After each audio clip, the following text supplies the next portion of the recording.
following is a conversation with David Cartwright. David is a hugely experienced and influential salesperson in the UK wine market and has been involved over decades in literally hundreds, if not thousands, of deals. He has a very wide experience across areas of independence and on-trade and is one of the most knowledgeable people I know about how to be truly customer-orientated and, importantly, how to sell wine. We all know people in the trade who have been influential on us, and David has been a big influence on me in my career. I look to him for advice and guidance and navigating these difficult times in the UK market. We covered his top rules of selling, the Kite strategy, and how to plan for the future of wine in the UK market. Today's bottle was Rustenberg Chardonnay, a wine which shows a lot of its success in the UK to his influence. We understand that this is a challenging time for the wine market, but we can all be better at selling, and this conversation will definitely help you to get better as well. I want to hear, David, about your top 5 rules of selling. So this might not be something that you have necessarily considered, but David and I worked together in my first job in the wine trade and now back doing some work together as well. I think you've got a top 5 rules of selling, so I wanted to hear them from you, and also to start with rule number 1, which I think is really fascinating, why this is rule number 1, and love your explanation on it. Never rubbish the competition. Why is that the first rule of selling, and what are the other 4?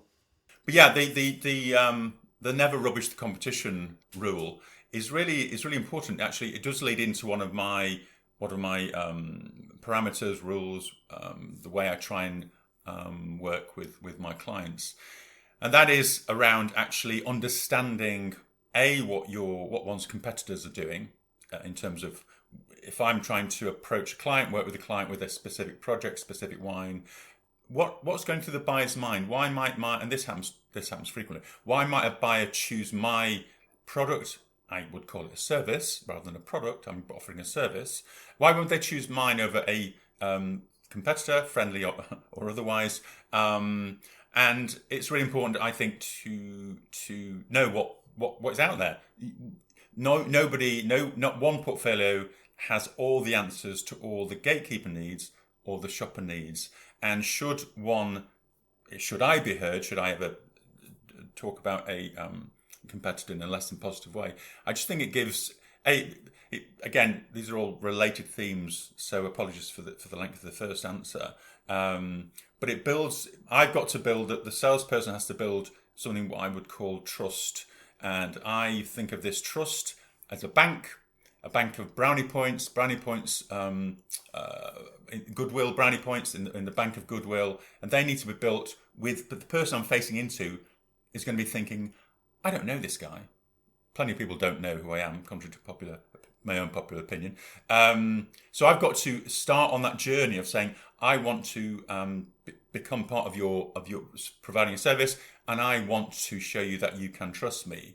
And actually, it's my belief that there are many excellent competitors out there.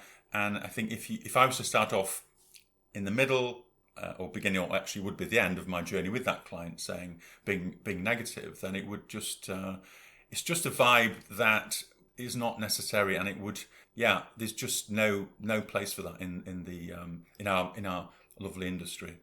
Sure, I guess what you're getting at is that it says a lot about the personality of that person. It shows a sort of lack of confidence if they are not aware, and also a disrespect for their clients, because they probably chose what they had for a reason to begin with, and now you're telling them that they were, that they were silly for making that decision, or that they made a bad decision or something.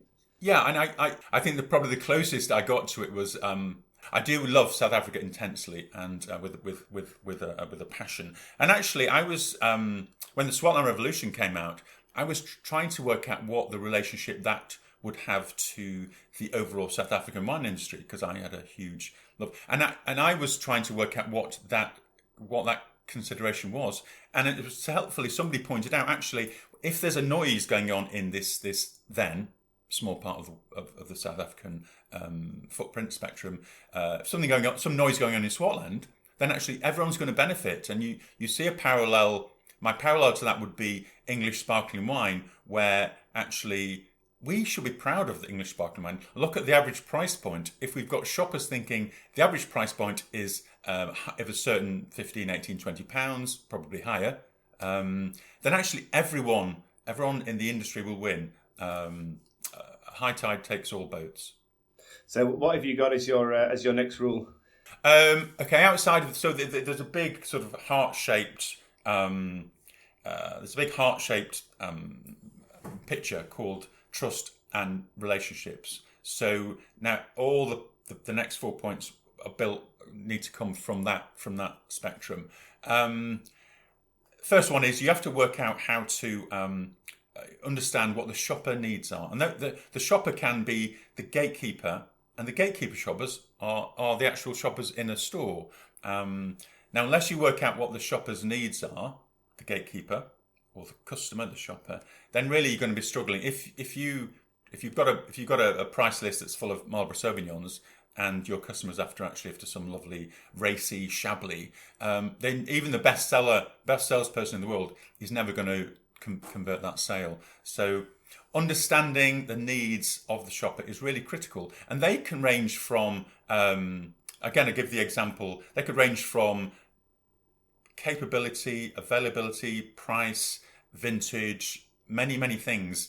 But if you don't understand the needs of that shop and you're sat in front of your customer, then you really are you're really going to get nowhere.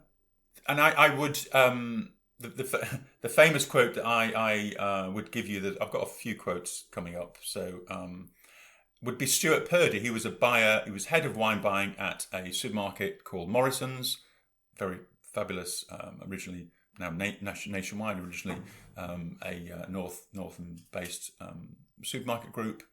And Stuart would have a big sign behind his desk. So when the buyers came to see him for meetings, they'd see this sign behind his desk, and he wanted them to know and understand and feel these. And the words on that sign were, "Don't forget, we buy wines for our customers and not for ourselves."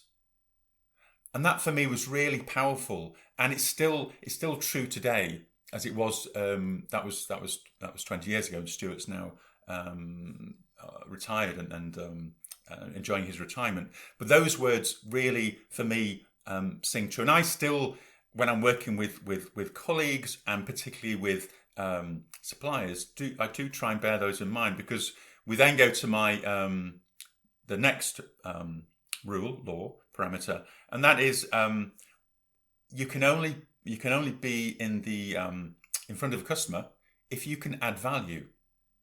Can you add value? If you are, a lot of my experience would be working with a supplier and then working with a customer, finding what the needs are of both those two parties, and then providing that solution, which is a horrible word, so I do apologise for. I have got a passion for wine, but sometimes I can't. I'm sure there's a better word than solution.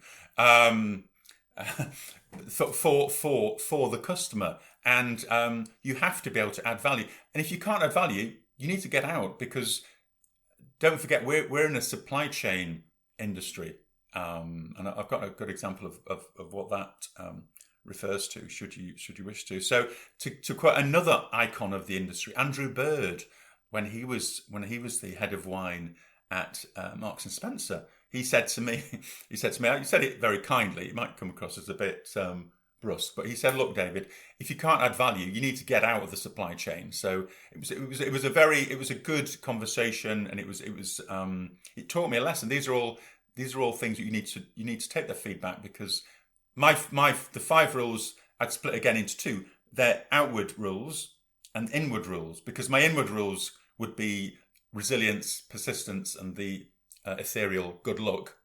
But good luck comes from being persistent and resilient, which again we can explore if you want. But without those 3, then you're not going to really get anywhere.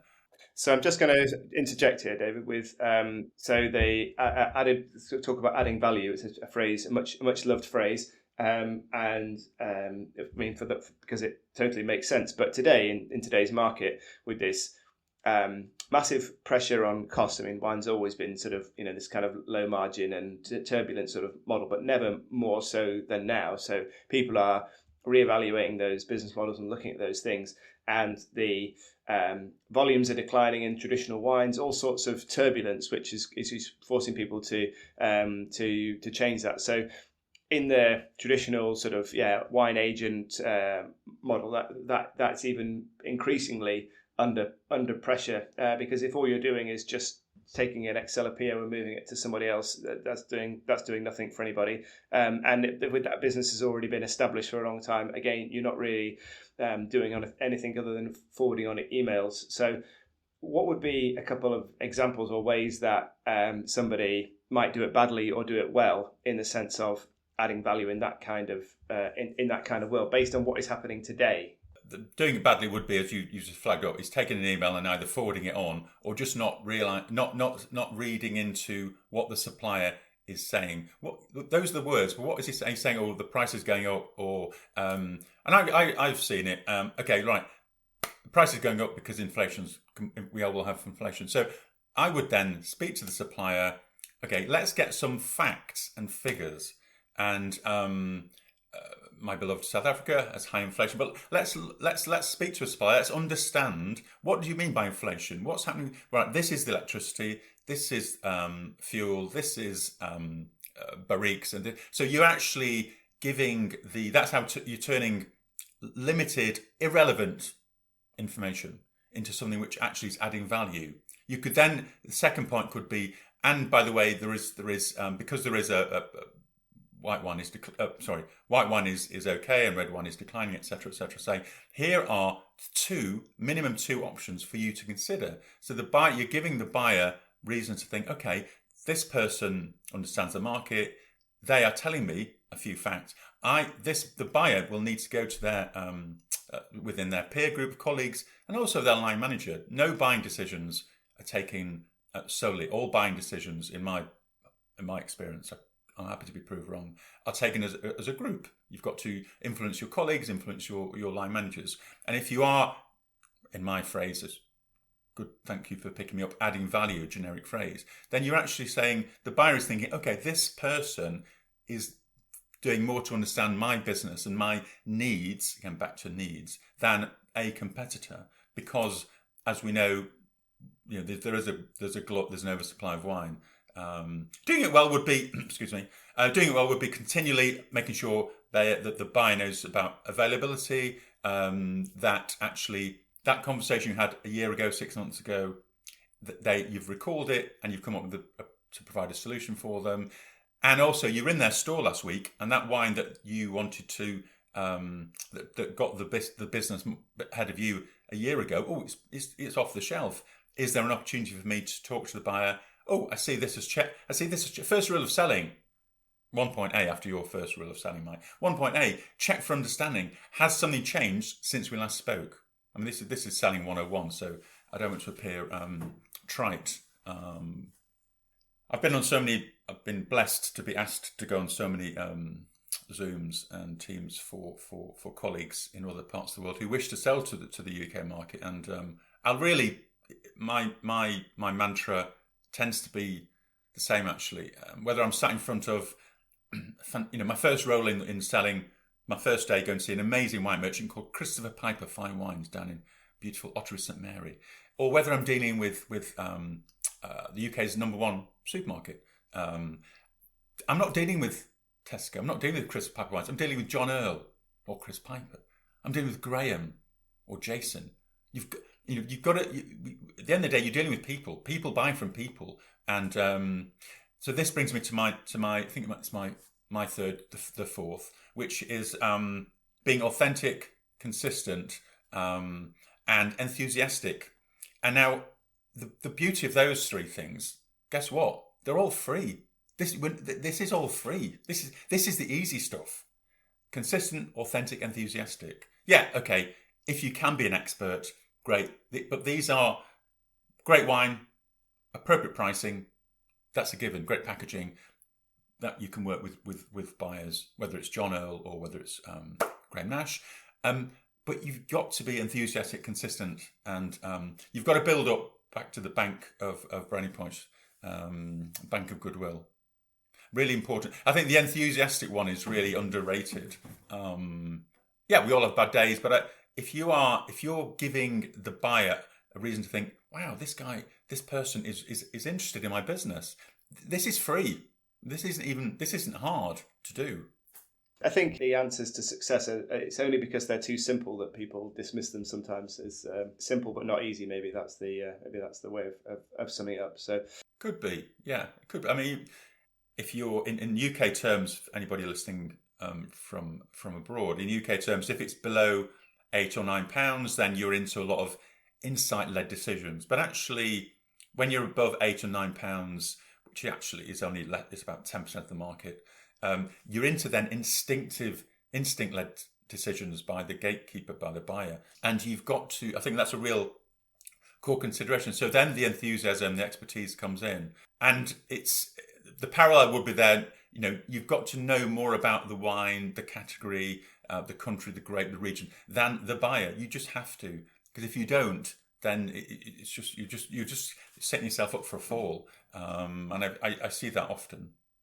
So number 5 is it's a rule, but it's actually the objective is to move from transactional to collaborative in this thing called relationship. So transactional, again, going back to one of the mistakes that people make. Oh, here's my price.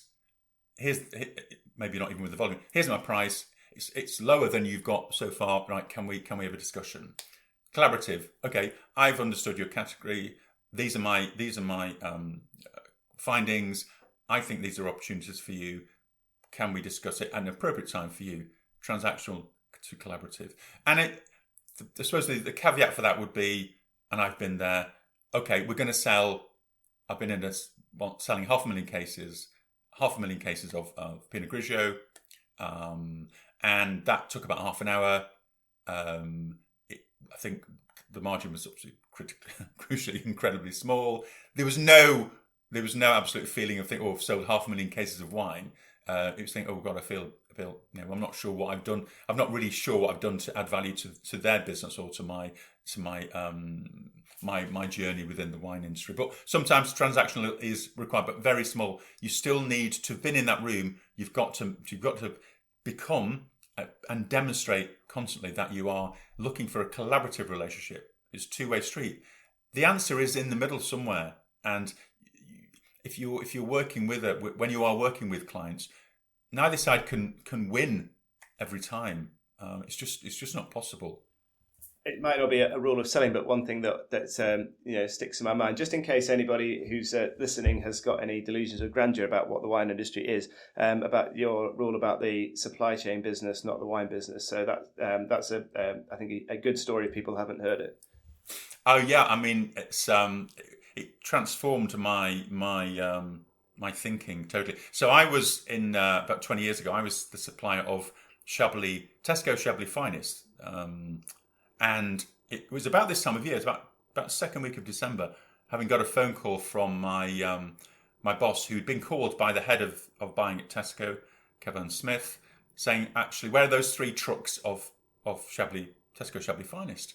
My boss was getting on a plane, I wasn't around, he rang me and said, what's going on? I realised at that moment, I didn't know where that Chablis was. Was it at the winery? Was it in a lorry in France? Was it in the Channel Tunnel? Or was it just half an hour from Hoddesdon, the Tesco warehouse? I did not know where that wine was. I then realised I'm not in the wine business. I'm in the availability. I'm in the supply chain business. And unless I know where that stock is, when it's left the winery, when it's going to get to Tesco, when they're able to put it into their depot, and when it can get on the shelf, I'm not any use to. I'm not adding value. I'm not any use to anybody.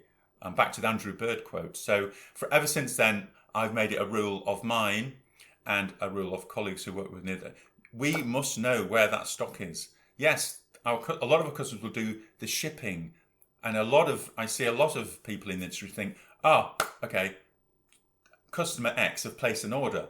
My work is done. No, your work is not done.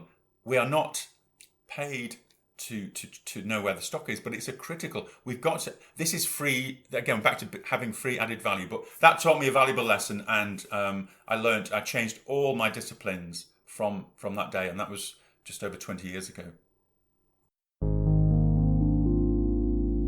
So David, usually, and for most of the wines that I've ever worked with, the aspirational ladder works in the same way. highest price, low volume, lowest price, high volume, and champagne might be the perfect example of this. But in the case of Rustenberg, which is the one that we're drinking today, there's a different kind of ladder, which is not a ladder at all, is what is called the Kite system. Can you please explain how it works and why it works? Because the why will be my main focus here. Yeah, we talk about, I say we, Murray Barlow, Simon Barlow, the custodians of Rustenberg, talk about the Kite, the Rustenberg strategy, and the Barlows will share this with you, and how when I was working with them very closely, at the top of the Kite is the most expensive premium, these are all in quotation marks, wines, Five Soldiers and Peter Barlow, both sterling terms, over £35, £40. And in the middle of the Kite is the Stellenbosch Chardonnay and another sensational one, the John X Merriman.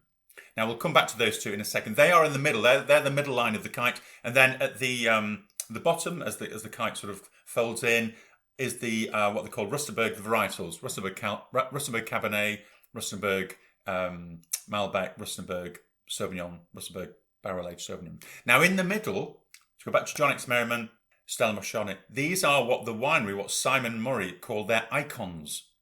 These are the wines they feel most people in the world, and they work in over 35, 40 markets globally. This is the wine that they see as their calling card. It's not the most expensive wine. That will be Five Soldiers and Peter Barlow. It's not the wine they make that is the cheapest wine, the varietals. But it's the two wines that they see most people will actually, and they want them to taste them, drink them, enjoy them, talk about them. And that's where the Kite element comes up. So when we talk about icons, this is what Simon and Murray consider to be their calling card, and that is at the centre of the Kite. Now, 40 years ago, people talk to me, "Oh, Rustenberg, it's an overnight success." I say, "Yes, it is. It's an overnight success." "Oh, yeah, it's a 40-year overnight success." So 40 years ago, Simon Barlow was, shoe leather on the street, was talking about John X Merriman, Stellenbosch Chardonnay, and here we are now with these wines, Switzerland, Germany, all the Benelux countries, Scandinavia, America, Australia, very good market in Australia. But yeah, the Kite brand strategy is really fascinating, and it works really well. So you can go right back. Now I'm getting a bit geeky, but you can planning of the Stellenbosch Chardonnay. Now that's a Stellenbosch wine. John X Merriman, that's a Simmonsburg wine. All the fruit for John X Merriman comes from the farm, and those two are consistent, authentic storytelling, and are real. So for me, that was when I looked at as you say, Nelson, the traditional pyramid. At the top is the icon, most expensive wines. No, here, this is the Kite.